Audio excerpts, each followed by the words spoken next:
Hi guys! Good morning! Welcome back po dito sa Gandara sa channel for Showbiz Update. Andito na naman nga po akong muli nagbabalik. Ang nagmamaganda ninyo kang chismosang Kim Pao, wala na nga pong iba.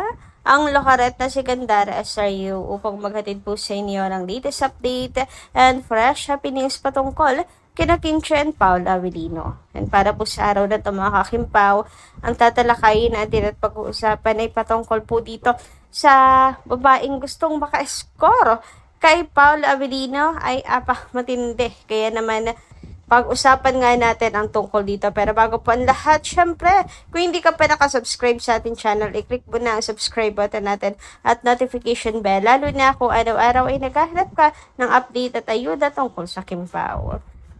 And pakidami na rin ating notification bell para mag-updated ka sa susunod nating mga chika.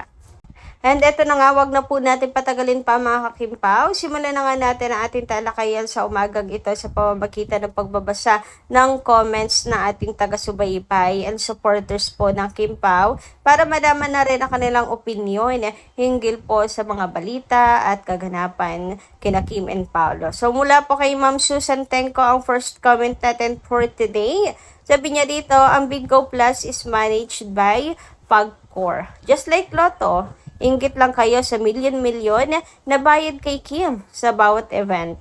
At least, talent fee ni Kim sa isang promo event ay 850k to 1.3 million. You can Google it. Kim Chiu talent fee. May share pa pala ang Star Magic sa talent fee ni Kim. 3D. Ayan. Thank you so much, Ma'am Susan Tenko. And yung tinutukoy po ninyo na talent fee ni Kimi na 1.3 million sa event, mga kakimpaw, halimbawa may fiesta or something, ano po yan mga kakipi ha? By oras po yan. 'Di ba? Oras po ang binabayaran sa mga artista mga kakimpaw. Dito sa Bingo Plus, hindi ko alam kung buong show or by hours din. So, kung 1 hour or 2 hours, so million-million pala ang bayad kay Kimi, no? Grabe, sana all ka na lang din talaga. And yung mga bashers, ay putak na lang po ng putaka. Ayaan nyo na, binabati ko si Kim dahil dito sa Bingo Plus. Wala naman po silang magagawa dyan, mga kakimpaw. Kasi nga, lisensyado naman po ang bingo. Kaya kahit pumutak po sila ng pumutak, wala pong mangyayari. Wala pong kwenta, mga kakimpaw. Basta si Kim, nagtatrabaho po ng maayos. Basta si Kim, kumikita po sa malinis na paraan at pinagpaguran niya, mga kakimpaw. Lisensyado, kaya wala po silang may panlalaban kay Kim Chiu. At nagbabayad po ng buwis ang Bingo Plus Company. Okay? Anyway, dumako naman tayo sa post ni Raid Pumaloy nga, mga kakimpaw. Sabi niya rito, Kim Pao o Kim Chiu and Paul Avellino, iisang kotse ang sinakyan papuntang gym. Sinundo ng driver sa iisang lugar o tirahan din ba sila sinundo? Malaysia, malay ko, say lang ng source. Hindi na talaga nila gustong maghiwalay or mawalay sa isa't isa. Mga ante, hindi nila kaya. Teka, Kimpaw Lancia, nagtatampo na naman ba kayo sa ABS? Panoorin ang video na to. So, yung video na ito, yung play nga po natin kanina, mga kakimpaw. And sa true talaga yung sinasabi nga po ni Poca, na ayaw po talaga nilang mawalay sa isa't isa. Lagi pong hinahanap ni Pao si Kim, at lagi ding hinahanap ni Kim si Paul Avellino at pinupuntahan, mga kakimpaw. Kaya pala hanggang France, ay may pagsunod ang Kimi. Huy, grabe naman nga yun. Diba lagi pong pinapatunayan ng Kim Pao na talagang hindi pwedeng magkahiwalay silang dalawa. You beside me always, silang dalawa.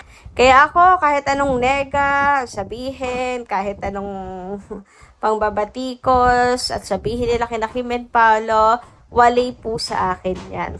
Effect sa akin, mga kakipaw, hindi na talaga tatalab pa. O, diba?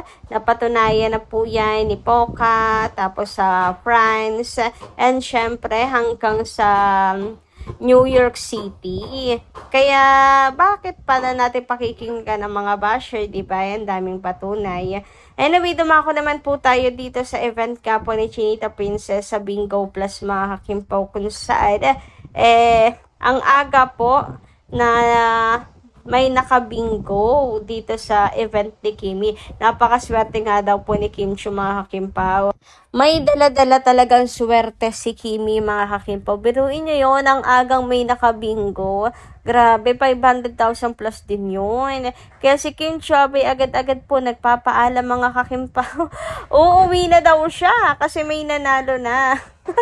Agad-agad, kahit pa hanggang mamaya pa daw siya, dapat matagal pa siya, pero dahil may nanalo na, nagpapaalam na si Kimi. Natatawa nga ako mga kakimpaw kasi bakit daw tila nagmamadali itong si Kim Chiu. Pero biro lang naman po yun ni Chinita Princess. Natutuwa lamang din po siya kasi grabe talaga ang bingo. Legit mga kakimpaw ang Bingo Plus. Kaya naman kung naghanap kayo ng laro na talaga namang legit at hindi kayo iskamin, ay Bingo Plus na ang piliin ninyo. Anyway, bumalik ka tayo dito sa usaping pagpapaalam ni Kimi. Nag-goodbye na nga siya. And syempre, biro ng mga fans, bakit nagbamadali si Kimi? Meron ba? Meron bang nag-iintay sa kanya sa bahay, sa pag-uwi? Ay, grabe naman kayo. Bakit ganyan? Charat. Or baka naman mga kakimpaw, meron pang hindi makakain dahil iniintay ang kanyang wifey. Ay, grabe naman yun. Kasi nga 'di ba, si Kim at si Paolo Avellino ay hindi po kumakain hanggat hindi po siya sabay or hindi sila sabay ni Kim Chiu.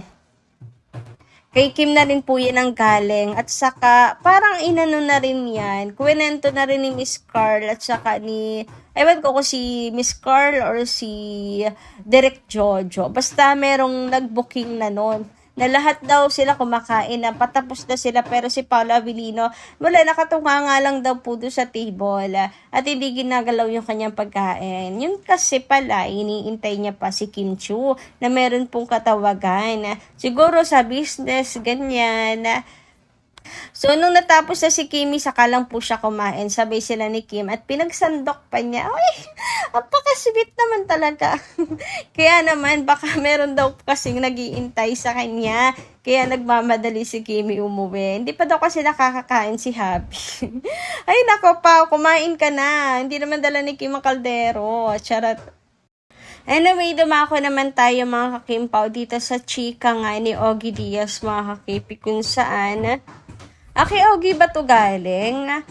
Siya kasi yung picture na ginamit ni Kikay dito mga kakimpaw na meron daw pong lumapit talaga sa management para makatrabaho si Paolo. Hiling talaga si Paolo Avellino.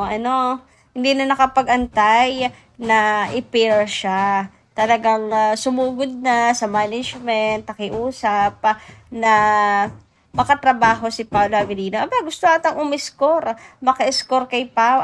Gusto makipag-kissing scene. Charot. Hindi siguro pangarap niya lang talaga or crush niya. Pero bakit kailangan pa lumapit sa management? Pwede namang mangarap na lang siya, diba? Pwede namang sabihin niya sa interview kung meron siya pangarap na makatrabaho si Paolo. Hindi yung lalapit talaga siya sa management na parang desperada mga kakimpaw. Nakakahiya. Sabi dito, umayaw daw talaga si Paolo. Si girl lumapit na mismo sa management pero mabalis tinanggihan ng aktor. Nagre-request ng isang project. Alam niyo naman na hindi yan papayag lalo pat focus lang siya kay Kimi. Hindi na kailangan manghula. Kilala naman ng lahat kung sino yung girl na tinutukoy. Pero marami din talaga mga kakimpaw na nangangarap po na makatrabaho si Paolo Avellino, to be honest lang. And marami din pong mga nagkakagusto kay Paolo, etc. So, hindi naman po maiwasan kasi napaka-pogi naman talaga ni Paolo at saka napaka-in-demand. Kaya, imposible na hindi po siya i-request at pangangarapin na makatrabaho mga ka-KP. Pwede rin dahil sa husay ni Paolo na artista. Hindi naman lahat ay dahil gusto lang maka-score kay Pao. Siguro kasi yung iba ay nahuhusayan lang talaga kay Paolo at nakikita nila na marami silang matututunan kay Paolo or kumbaga ay dream come true kapag nakatrabaho mong isang napaka-veteranong aktor kagaya ni Paolo Avellino, di ba? Anyway, dumako naman tayo dito sa isang banner nga na ikinawindang ni Kim Chiu. Sabi nga po dito, ayan, yung banner nakasulat, "Pakis daw Paolo." Ay, di ba? Pati mga fans gusto makakiss kay Paolo, gusto ng score kay Paolo Avellino. Kaya naman si Kimi, nawindang na tunay. Tuwang-tuwa naman si Paolo, pero sabi niya, baka daw ayaw ni Kim. Abaw at nagpaalam pa talaga siya kay Chinita Princess, mga kakimpaw. Ikaw naman Paolo, dun po kayo sa misis ko humingi ng pahintulot. Sa akin okay lang. Kaso si misis pa hindi paya. Charot. Pero nakikita niya dito sa mukha ni Kimi, gulantang talaga siya, no? Nganganga siyang tunay, mga kakimpaw. Gusto ba namang makakiyos kay Paolo? Naku, napakahaba po ng pila. Pumila kayo ng maayos. Charot. O kaya matagal ng putol ang pila. Wala na pong pila. Na kay Kim na po ang corona. Anyway, dumako naman tayo sa comment ni MMJ. Sabi niya, malapit na yan maghiwalay. Kawawa si Kim. Okay, sabi mo, sanay ka naman wasaktan. Grabe. Paano yung masabing malapit na maghiwalay ang Kim Pao? Hindi po kawawa si Kim kung sakali rin man nga. Kasi si Kim Chiu, marami pong may gusto sa kanya. Hindi siya kawawa. Okay? Sabi dito, okay lang kung maghiwalay. Hindi naman kawalan kay Kim yung guy. Ang importante, ang pinaka-importante ay si Kim lang. 'Di ba? Grabe naman. Huwag kayong mag-isip ng ganyan sa Kim Pao. Ang isipin natin ay maging happily ever after. Sina Kim and Paolo. Maging endgame ba? Hindi yung hiwalayan. Para naman kayong tutol niyan sa Kim Pao. Hay, naku, nakakaloka. Anyway, hanggang dito lang po muna ang aking update, guys, para sa umagang ito. Maraming salamat po sa inyong pakikinigan. Kita-kas po tayo muli sa mga susunod pa natin, chika. Maraming salamat. Ingat palagi, mga Kim Pao. God bless.